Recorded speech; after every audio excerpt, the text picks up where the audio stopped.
And John is actually at London Bridge for us this morning, and we can see it's just opened. And what can you tell us about details into the investigation? What's the very latest?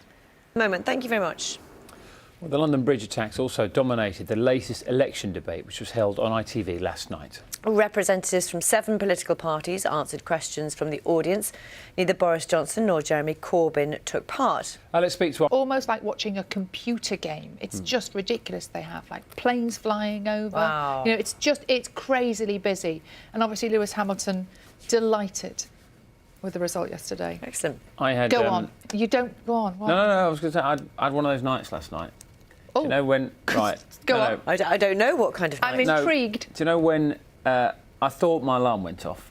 OK, so I jumped up, had a shower. No, you didn't. Did the full business, got ready, and then looked at my clock, and it was 1:10. No, you didn't. I haven't done that since I was a teenager. I was convinced my alarm had gone off, so I jumped out, did everything, and then thought, doesn't feel quite right. Yeah, no, not dressed. I was about to get dressed. Look, oh, what? You didn't take a picture? No, of course I didn't. I've got no time. Well, all right. This is perfect. Every second of sleep really counts. Do you know what I've done?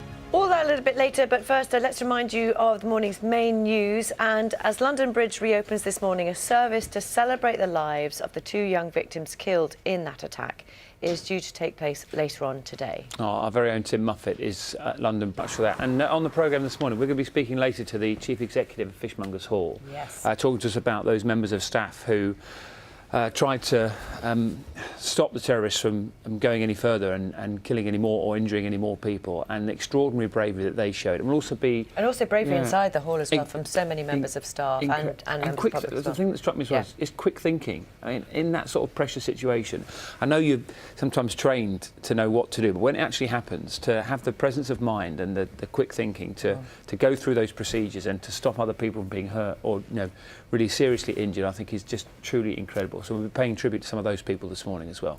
The London Bridge attacks also dominated the election debate held on ITV last night. All over the weekend, or for a little bit longer than that, is actually that Lewis Hamilton might want to change teams next year, drive for Ferrari. Gosh. Apparently they're having had about 1 hour's sleep. Yeah, I think I need one of those heated waistcoat things. I'll lend you mine. Thanks. Dan's given me for Christmas. Yes, and a big furry hat. Mentioned it a lot. I like to throw it in every now and again. No, but it's going to be an incredible night. The victims of those who were killed in the attack, Saskia Jones, Jack Merritt as well. And as I said, Jack's father has been talking he's been replying to lots of messages about Jack, hasn't he? And also calling, saying that he's concerned about what might happen. He was us. Just tell us, at this stage, what kind of lines will the police be pursuing in this investigation, do you think? They will be looking into, how far in advance this might have been planned. We do know, of course, that he was under licence, so what kind of conditions might he have had to abide by? The threat level, I think, has been downgraded recently. How does that affect what's going on and policing? Hard for people who are, in London Bridge. This is the second attack in the same place, isn't it? Thank you. We'll be speaking to one of the lecturers of Saskia Jones a little bit later on to try and get a bit more of an idea of the sort of person that she was. I mean, some of the responses on social media over the weekend of people who knew both Saskia Jones and Jack Merritt as well. I know Jack Merritt's father, David, has been speaking and responding to quite a few people on social media as well. If you haven't seen some of those, he was saying to one person, I don't feel inspirational, but Jack was. He talked about his son living by his beliefs. He used to hold his dad to a very high standard, apparently, and his dad was saying that he's only learning now what an exceptional young man he was, half of it, now that he's gone. And we were saying earlier, there's funny, kind and generous, to the point of always wanting to see the very best in people. That's how the family of Saskia Jones say they are remembering her this morning after it emerged that she was one of those 2 people killed in Friday's attack on London Bridge. Right now we can speak to Colleen Moore, Jones. Thank you. Thank you. It must be very difficult to talk in those circumstances, but Saskia Jones seems like an amazing young woman. Exceptional student, wasn't she? Saskia, 100%. Oh, it's lovely to hear tributes to what she was trying to do and what she could have done in future years as well. And I know we're speaking particularly about Saskia Jones, one of the victims of the London Bridge attacks, but also Jack Merritt. You might have seen over the weekend his father, David, has been responding to quite a few social media posts as well, talking about being overwhelmed by the messages of condolence and appreciation. He spoke about his son, Jack, saying he was a beautiful person, he had a pure spirit.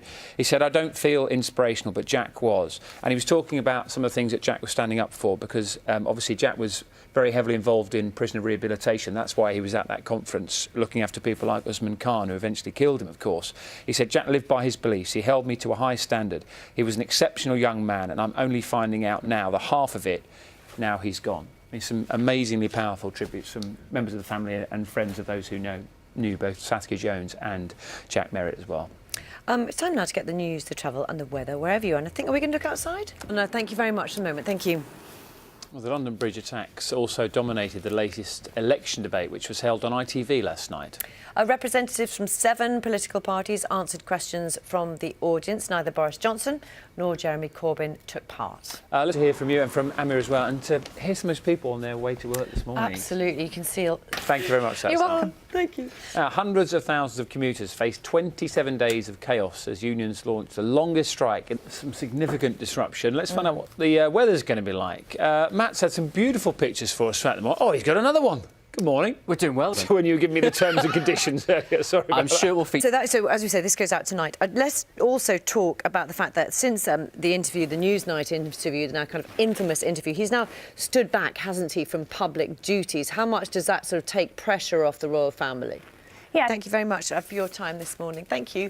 Thank you. If you want to know, Panorama, the Prince and the Epstein scandal is on at 9 o'clock tonight on BBC One. Very interesting programme, that. 5 to 9. Now, this week sees the announcement of Britain's best-known arts prize, the Turner Prize, and this year it's coming from Margate. That is because the town has seen a huge influx of artists following the opening of a new gallery there. They're helping to bridge the cultural divide between some communities with a rather special after-school club as well. Our arts correspondent David Sillito has been to find out more.